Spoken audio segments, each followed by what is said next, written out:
Madame Aïdara Farma Mbengue, vice-présidente collectif Diallo Ba. Man li may wax dama bëgg emprunter une phrase virale de notre cher avocat, Maître Ciré Clédor Ly. Récemment, il a dit: tout ce qui est pestilentiel dans une nation doit être purgé, faute de quoi tout progrès est illusoire. Maanaam waxu tënk la rek ce qui gangrène le pays est dans l'administration. Ñun premier ministre daf ñu ne dem leen ci autorité domaniale yi. Toutes les transactions possibles ont été faites wante man de li may déplorer xam naa dina am ñoo xam ne neexu leen mooy une haute autorité de la DSCOS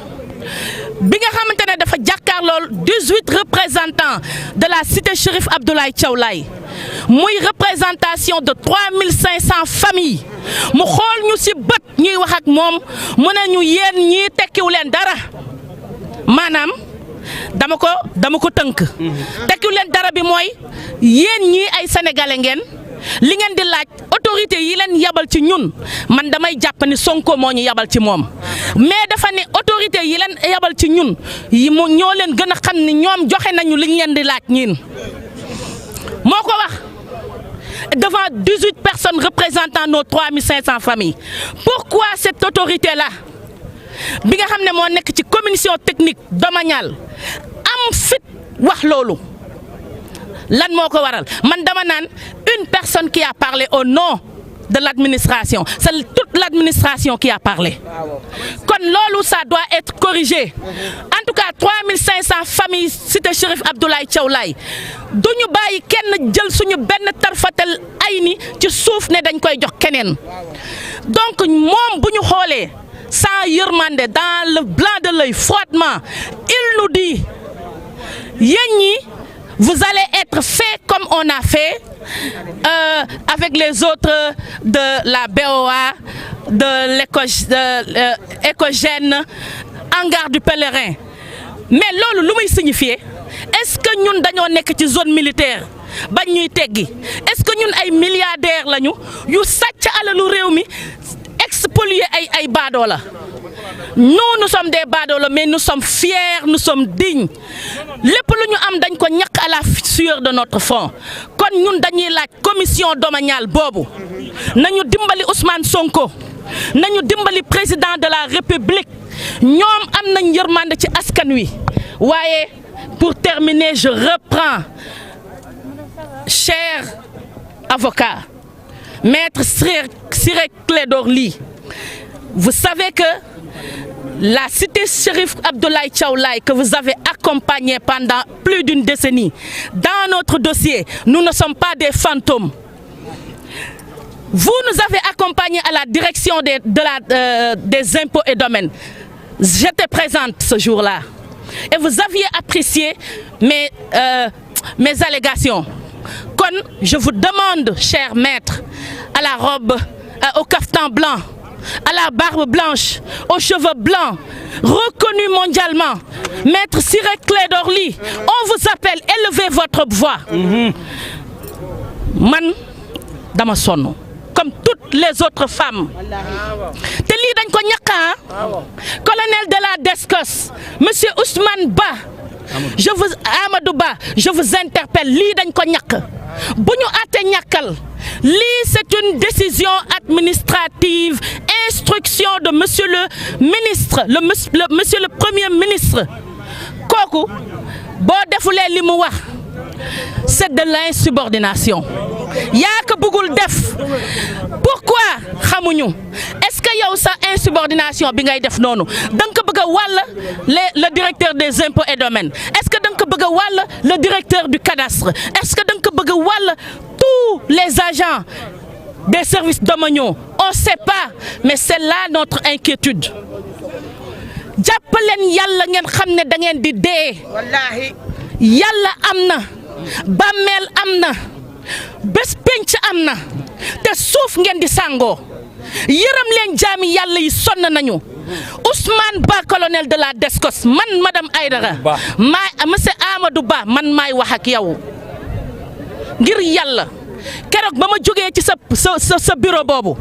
wallahi bi ngay romb maa ngi lay gis bi ngay dugg ci sa 4x4 maa ngi lay gis parce que je pouvais plus partir je suis restée plus d'1 heure de temps devant à pleurer ma dem sama kër nelawuma sama jëkkër di ma xool mami lan la ma ni ko dara ma jooy ba fajar ma xëy dem liggéey feebar sama ay directeur ñoo ma ne madame Aïdara tu ne vas pas tu ne peux pas entrer en classe ñun ay borom jom lañu sonn nañu jàppale lañu et appliquer ngir yàlla les instructions des autorités étatiques ñoom li ñu bëgg mooy askan wi féex askan wi am jàmm. te ñu seq ko ak ñu nite war nañu ko may waxatuma la ak loo xam ne suñu alal lañ fi jugal def ko fi ginnaaw bi ñu fi dugalee suñu alal dañu sàkk woon ci état. waaw donc ñu ngi informé que ne sax de lacrymogène yi ñu fi sànni am na si sunu benn membre boo xam ni atteindre na ko ba ñi ngi wax ni dafa nekk si diggante dund ak dee. évacué nañ ko ñi ngi koy ñaanal yàlla mu dellu si waat ak ñaari xale yoo xam ni dañu xam ñi ngi leen di toppatoo pour ñu taxawu leen pour ñu dellu si waat si ñun si suñu njaboot la ñu bokk. kon loolu ñi ngi ñaan état yu mel noonu ñi ngi ñaan état mu taxaw si lu mel noonu ba dootu fi amati li nga xam ni nag moom moo tax ñu daje fi mooy président de la république Bassirou Diomaye Diakhar Faye ak premier ministre dañu boole woon ak ministre des finances boole nu ak le ministre de l'urbanisme ñooñu boole nu ak seen i service technique ginnaaw bi ñu recevoir domaine moo jëkk a tontu bi mu tontoo mu ni nu liggéey na si ndigalu président boole nañu ak DSCOS pour nu jox nu quitus ñu dem DSCOS déposer fa pour quitus rencontrer le directeur li may wax ni yëpp am na lettre dugalaat nañ ko ba waxaat ko premier ministre xamal ko lii dugal nañ barki démb demandé waale nañ ko sax audience c'est aussi une occasion pour ñun ñu wax premier ministre ñaan ko nañu recevoir ndax si njabootam lañ bokk na toog ak ñun déglu ñu donte mi ngi siy def ay jéego yu mat sëkk na toog ak ñun ñi ngi ko koy ñaan moom wala président de la république mu dimbali ñu baral lii ndax ñi ngi jëm ci nawet gi ñun ñu boole loon nee nañ carrément kenn si ñoom benn si directeur muy directeur DSCOS li mu wax mooy mënul basé wu si këyitu domaine pour def si liñ ko sant te moom membre la si commission bi directeur domaine bi ñu jox këyit gi mi ngi nii membre la si commission bi directeur urbanisme ginnaaw bi ñu gisee directeur domaine maanaam le 11 bii passé muy altine la ñu gis directeur domaine le mardi ñoom ñu réuniraat lañ gis directeur DSCOS mercredi le 13 waa urbanisme envoyé nañu lettre ni nu xaar leen PUD bi pare PUD bu pareegul benn membre wax la ko beneen membre ni la demal DSCOS ni la moom mënul basé wu si liggéey ku am xel loolu yaa inconvénient ñun wax nañ ko président commission bi ni ko yéen a ngi recevoir di liggéey ak ñun mais li ngeen di wax yéen ñëpp nekkul benn wax bi et loolu aussi ku am xel tam day tey sa xel léegi nag loolu ñi ngi leen di ñaan njuumte yooyu nañ ko dindi dëggal li leen président sant pour askan wi ku nu digg na ku nu jox nga séddale nag bu dee li ngay séddale dafa mel ni da nga ko gën a bëgg ñi ngi koy jox loolu day am problème te dafa mel ni nag dafa mel ni am na y a des gens qui traînent des casseroles et qui essaient de couvrir en passant par les collectifs loolu lu ñu wër la lu ñu leer la te loolu moo yàqaloon ñi fi nekk te tey ñoom lu ñu fi am fii lu fi état fekk dafa fekk góor yi ñoo taxaw xeexoon ko ci état bu njëkk ba kon bala ñuy satisfaire kenn la leen premier ministre sant mooy lan mooy avant toute main levée nañu satisfaire les demandes justifiées des collectifs demandes justifiées yi def nañ ko jox nañ leen assiette yi nañ ñu delloo assiette yi bu boobaa ku nekk xam na fa sa parcelle nekk bu dee dañuy corriger nan basé aussi liste yi ñu laaj jox nañ leen ko liste yi jox nañ ko premier ministre bu ñu bëggee mën nañu woo mbooloo mi ku nekk na andi sa këyit original ba nga jënde woon ñu jox la sa këyit nga dem dëkki donc foofu la ñuy yemale wax ji ngeen baal na. waaw asalaamaaleykum Abdoulaye Sow la coordonnateur général des collectifs Site Abdoulaye Thiaw bon li ñuy ciy déplorer mooy li ñu gën a naqari tey mooy dañoo ñëw daje ci site bi waroon fa am benn réunion boo xamante ne réunion de information la ndax yàlla dafa dogal directeur général bu urbanisme Abdoulaye Diouf daf ñu jox bataaxal xamal ni PUD bi ñoom ñu ngi koy defaraat nañ leen may ñu pare pour suñu plan yi ñu laajoon ñu valider ko loolu la ñu bind. waaw ci diggante bi ñu gis ne état bu Sénégal génnee na communiqué de presse def ko journal officiel xamal ne sénégalais yëpp mooy fii lu jëlee Guédiawaye Yeumbeul Nord ba Malika ba Tivaouane Peulh PUD bi dañ koy defaraat dañoo woote enquête commodo incommodo le 28 lundi ba le 2 juin pour que sénégalais bu intéressé am nga droit dem kon ñun am nañ droit dem looloo taxoon ñu woo suñu mbooloo ñun nag xarabuñu état bu fi nekk duñu xarab président Ousmane Sonko duñu xarab président Diomaye ndax ñoom ñoo bind jox ñu ñun ñu booleel nag am na yeexaay bu métti nag lenteur am na yeexaay gu métti am na si xamuñu nag ci fan la yeexee xamuñu ci fan la tagee dañ leen di ñaan ñu dimbali ñu te li ba amoon bañ a am ñun laajuñu ay parcellaire ay assiette la ñu laaj assiette la Ablaye Thiaw assiette la Maymouna Ba assiette la Diallo Ba assiette la xiis ga assiette la Mbatalien ay assiette la ay plan la ñu laaj jox nañ leen ko nañ ñu jox suñuy assiette ñu dem toog fi ñu war a toog allahumma salli ala sayyidina wa sallim loolu moo ñu fi indi. C'est une première force de l'ordre ñëw fekk ay nit ñu taxaw di waxtaan pour réunion d'information la ñu woote parce que ñi attente bi yàgg na ñu ñuy woo tous les jours ñu interpellé ñu ñëw fi ñu taxaw di waxtaan police egsi ni sortez du site où allons-nous ñu ni derrière la route ñu commencé dem ñu sànni lacrymogène ba actuellement y a une dame qui est là évacuée nañ ko xam ñu dina dund xamuñu dina dee am na ñaari xale yu xam aussi mais ça c'est du jamais vu mais ñun gis nañ lacrymogène ba tey mais da ngay def résistance ñu doon lacrymogène 63 bi ñu doon lacrymogène bi ñu ko Mamadou Dia nous étions là-bas 68 fekkee nañ ñu lacrymogène gis nañ ko mais da ngay résister wala nga sànni xeer yu doog la koy def mais yow ay mag yi jëm bouger ñu commencé dem ñu sànni c'est du jamais y a des non-dits ñi ceux qui sont tapis sous l'ombre pour appuyer ces bouffeurs de sable ils n'ont qu'à les dénoncer qu'ils nous tuent qu'ils nous foutent en prison duñu bàyyi nous ne reculerons pas nous ne céderons pas ce sont nos terres ce sont nos propriétés ñun dañ cee dugal ay nit ñu dugg ci nous ne laisserons pas faire ces bandits c'est des bandits tapés à l'ombre wasalaatu wasalaam rasulullah jaar yoon Sénégal tegu ci yoon Sénégal bi nga xam ne dañu xeex def révolution ah suñu billaahi wa rabbul kaaba suñu bakkan lañ ci teg gis nga xeex bi muy man muy ñeneen ak ñeneen bu nekkoon bokkuñu ci sax gis nga li ñu xeex ak gars yi ba ñu egsi fii ak suñu autorités yi nii ah bépp ki nga xamante ne dañ la fal nga bëgg ko xajamal ñun suñu bakkan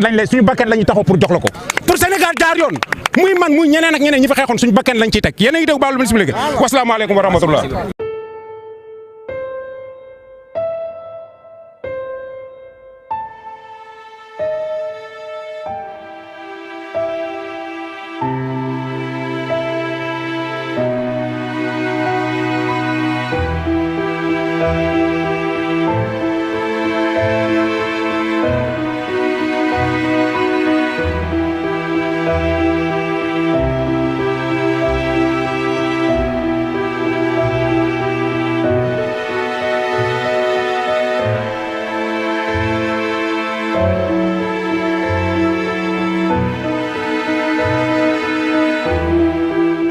maaleykum salaam.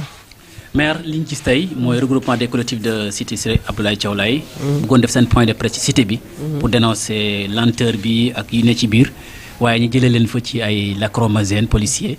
sa doom di jigéen mu bokk ci waaw lenteur bi nga wax rek moo si am yàgg na lool te moom day at moom mu ngi ñëw chaque fois muy ñëw réunion waaw chaque fois day ñëw affaire bi daal mënu fexe ba sotti je sais pas xam daal lan moo ci nekk ban ndax man du ma ñëw moom rek moom mooy ñëw dama fi am nag moom tam borom këram am fi loolu moo tax moom mu sonn ci loolu te borom këram nekk ko fi moom moo koy doxal lépp daal tey nag damaa toog rek ñu woo ma ni ma réunion bi policiers yi dañoo ñëw sànni ay lacrymogène léegi moom comme asthmatique la mu daanu léegi nag ñu indi ko fii laata ñu ko fi indi sax dégg naa yàgg na la pour mu ñëw ndax ñoom policiers dañu bañoon moom mu génn bi ñu xamee ne kaay bi doy na waar nag ki lañ ko gàddu indi ko fii man maa ngi ni soog ak si lañ ma woo ma daal di ñëw waaw. loolu mën a wax ci situation actuellement nii. lañ ma ci mën a wax daal mooy lacrymogène moom mën naa ñàkk waaw te neewoon nañ man di la ma dégg nee na sotti na ba pare waaw kon kay lacrymogène mën na cee ñàkk wala waaw dañ jox nañu seen terrain kay ñëpp nekk si jàmm. léegi ban message ngay jox nouvelles autorités situation bi mu toll ni tey nii. ah ñoom ñoo waxoon dañ ci dox nañ ci wax nañ ko def loolu daal laa ci xam man. loolu nga ci xam. léegi mu ngi tëdd léegi nii gis ngeen ko nii ci image yi mu ngi tëdd muy sa doom mu ñëwoon moom it teewal la ngeen am fa terrain léegi nag lan ngeen di def. ah man de jaaxle daal moo tax sax mënu maa wax man maa jaaxle dëgg yàlla ndax ni ko asma bi def moom nii tey bi doon na ko def de xam naa lacrymogène bi la nekkoon. waaw léegi ban hôpital la ngeen nekk nii wala ban centre santé la. fii clinique lañ ko indi waa clinique Diop. Diop waaw fii ci kii nu mu tudd Tivaouane Peulh. waaw. waaw fa la maa ngi tudd Mariam Ly. merci. li sama yaay ji wax de mooy njàqare jigéen yëpp parce que li tubaab di wax naan la femme est le socle de la famille est le socle de la nation kon nit ñi nañu jàppale jigéen ñi fii wallaahi ay néew di joole ñoo fi nekk ba ñu jëndee ëpp na fukki at ak juróom wallaahi ëpp na fukki at ak juróom Sonko décision bii ñu jël ba fan yee ñun ñu ñëw gërëm ko sant ko yaakaar moo ñu fi indi woon tey jii pour waxtaanaat waaye yaakaar bi dafa rax njàqare mooy la ma waxoon sànk rek ndax autorité bu jóg xool ci bët ne la yow amoo fi dara autorité bi leen yebal ci man sax moo la gën a xam ne amoo fi dara te autorité bi man ma xam ne moom mooy premier ministre bind noir sur blanc prioriser la prise en charge des collectifs avant toute main levée loolu c'est écrit noir sur blanc Sonko moo ko demandé léegi nag xanaa ñu nekkatuñ collectivité yi Sonko xooloon ñu taxaw buntu këram yooxu man mii maa nekkoon la femme en bleu doon wax fii c'est un lieu symbolique tey jii yaakaar boobu ma am Sonko ne nañ ko def autorité bu nekk ci commission domaniale bi xool ñu ba seppale ñu ne leen loolu duñ ko fi defee kon ñun jàqare dinañu dikkal loolu moo tax ñu ñëw. je peux pas me prononcer lu dul di xalaat kii nii li fi xew ñu amul lu ma si waxati xaaruñ si woon li ci am xaaruñu li am ci li ñu xaaroon mooy ñu régler ko service technique étatique yi nañu appliquer li leen président wax ak premier ministre jeex na buñ ñu amee information bu bees on a plein droit ñu woo suñuy membre communiquer ak ñoom wax leen ni leen lii leen jëlee fi ngeen ñu yabaloon état bu ñu reconnaître woon président du ñu bind. état non pas ça la état bu ñu reconnaître woon premier ministre du ñu bind nous sommes des Sénégalais avant tout nañ ñu casé loolu la premier ministre wax nañ ko def donc pour lii awma lu ma si mu commenté lu dul di massawu njaboot gi di massawu aussi Omar Soumaré nga xam ni il est à l'extérieur tout le temps c'est sa femme qui le représente au sein des réunions voilà donc man damay naqarlu lii parce que li gënoon rafet ñun ku ñu xam-xam ni ñun danoo yaru moo tax sax accès di agsi fii yar googu noonu nag nañ ñu ko delloo parce que tey police bu ñëwee foofu te ñu am une autorisation permanente nañ ñu bàyyi ñu informer yàqunu baarewun tali taaluñu pneu waxuñu tam wax bu ñuy xeebee ñu sommes des responsables ki ñu xam ni ay kilifa lañ du ñu wax bu ñuy xeebee du suñuy wax du suñu jikko du suñu doxalin lii nag dénk nañ ko yàlla mais nag ñi ngi alerté waat état si na taxawu njaboot kii fu ñu dëkk dong lañ doon wut demandé nañ état wax nañ nit ñu régulariser dinañ leen régulariser kii nag dinañ ko taxaw ñaan yàlla mu yëkkati ko ba mu mën dellu si waat si ñun ndax ça fait des années man xaw ma ko woon ni ma jëndee rek la jënde jëkkëram la fa représenté Omar Soumaré moom mooy borom këram ñi ngi koy masawu au passage parce que nekku fi mais li mu fi war a def li mu fi ci war yëpp ñun dinañ ko taxawee incha allah bu soobee yàlla waaw. li fi xew yëpp police bi muy ñëw yow gis nga ko fi ñuy ñaanee pour démarrer bu ñuy commencé dañuy ñaan fi ñuy ñaanee la ñëw rek waxul ak sax mbooloo mi wala responsable ni leen lan la wala yu demee noonu. On a reçu un communiqué de l'État on a reçu une réponse du directeur des domaines et une réponse du directeur de l'urbanisme loolu lañ doon jàllale ci mbooloo mi pour leeral leen ko léegi nag bu dee ñoom dañu répondre ba pare bañ li nekk ci biir contenu lettre yooyu ñu gën ko leeral mbooloo mi nañ ko wax c'est ce que ça ressemble dafa mel ni ñoom am na lu ñuy nëbb loo xam ne bëgguñu état yëg ko ñun nag ñi ñuy demal lu ñu xam ni mën na leen gàllankoor dama koy wax seen biir am na si ñoo xam ne ils te disent non wax bi bu mu génn man xaw ma luy génn lu dul génn kon lu ñaaw la kon buñ ko def c'est simple lu rafet lu ñu war a jubbanti lu ñu war a fësal la vous m'excusez ci ton bi ma waxee mais c'est déplorable. maanaam kii ñuy def lacrymogène fu mu nekk tëdd di nelaw gis nga ko ne ci image en exclusivité 2A TV moom lañ ñëw ñu def seen déclaration bi kon mbokk yi li leen indiloon tey ci dimanche bi 25 mai 2025 fii ci 2A TV merci beaucoup et à la prochaine jërë ngeen jëf.